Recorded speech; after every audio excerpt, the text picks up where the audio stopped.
Wildfires on Hawaii's island of Maui have killed at least 55 people and destroyed a historic town, officials said. The number of deaths is expected to rise even higher.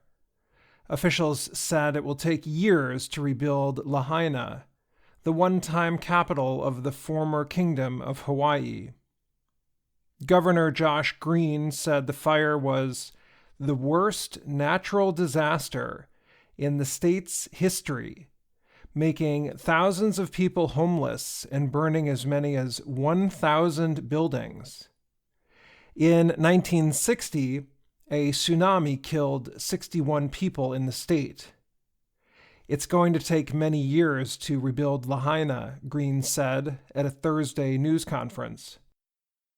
Lahaina was once the home of King Kamehameha, who united Hawaii under a single kingdom.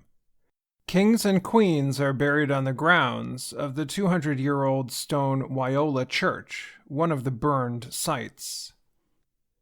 Lahaina draws 2 million visitors each year, or about 80% of the island's visitors. Fueled by a dry summer and strong winds from a passing hurricane, at least 3 wildfires burned on Maui this week.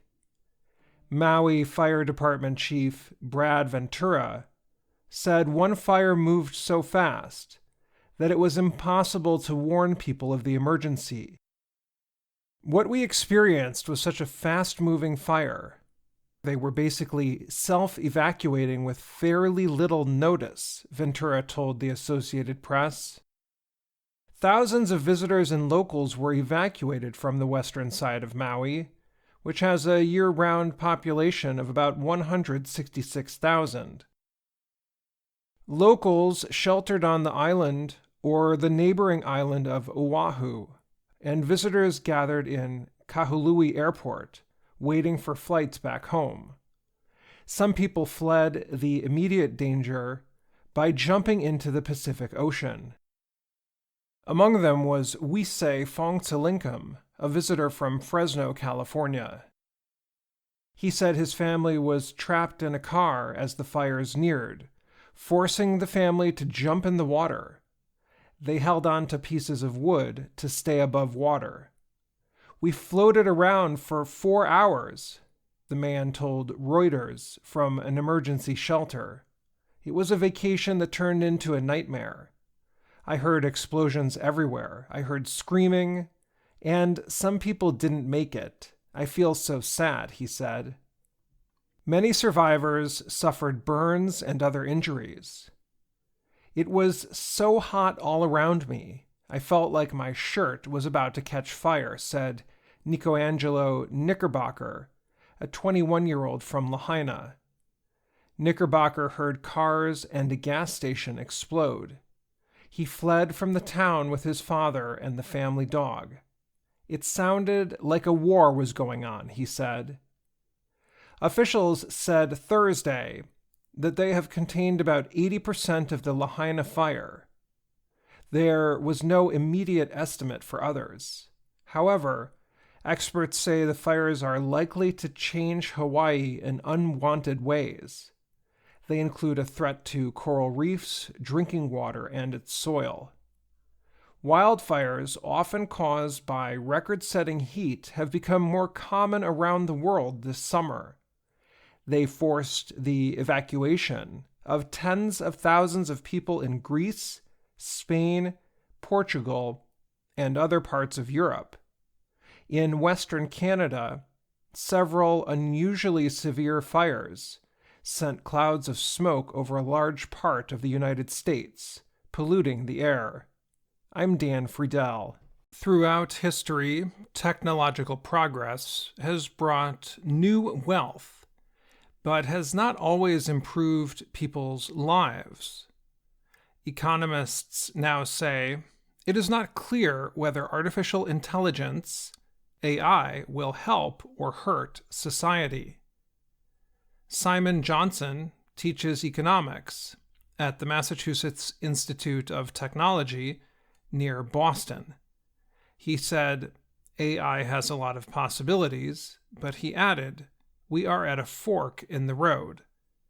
A fork in the road is an expression used to describe a situation where the outcome is uncertain.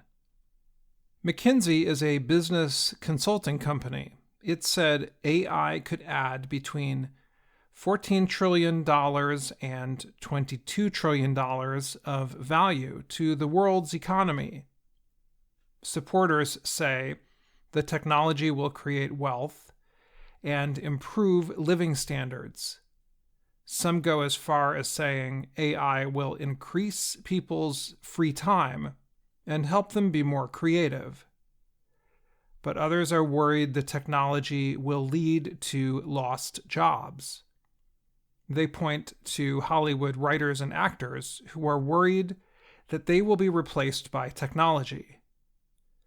The internet arrived with a similar promise of more productivity, wealth, and jobs.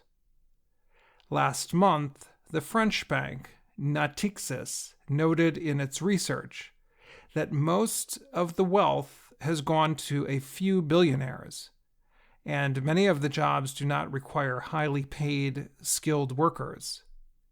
The bank warned in its report, we should be cautious when estimating the effects of artificial intelligence on labor productivity.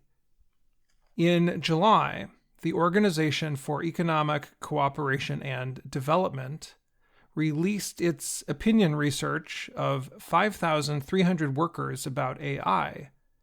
Some workers hope the technology will increase pay and job satisfaction, but they are also concerned that the technology could push people to work too hard. Such concerns are not unfounded. History has shown the economic impact of technological progress is generally uncertain, unequal, and even harmful. Johnson recently published a book, Power and Progress, with Darren Acemoglu, another economist from MIT. They studied technological progress over the last 1,000 years, including clothing production, train travel, and even food shopping. The two economists looked at an invention called the spinning jenny that made it easier to turn cotton and wool into yarn.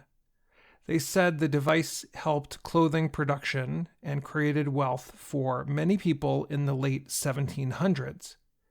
However, it also increased the demand for cotton and led to longer hours for workers. The demand also led to the growth of slavery in the southern United States. Johnson noted that it is easier to create something new than to make sure it works for everyone. His book shows how the arrival of rail travel improved the lives of many people in England in the 1800s. People were able to travel longer distances and eat fresh food because it could move faster from farms to cities. On the other hand, Johnson said self-checkout technology at food stores does not lower the cost of food or make life easier for people. All it does is reduce the number of workers and help businesses lower labor costs. As for AI technology, Johnson wonders if it will make existing inequalities worse, or could it help us get back to something fairer? I'm Dan Friedel.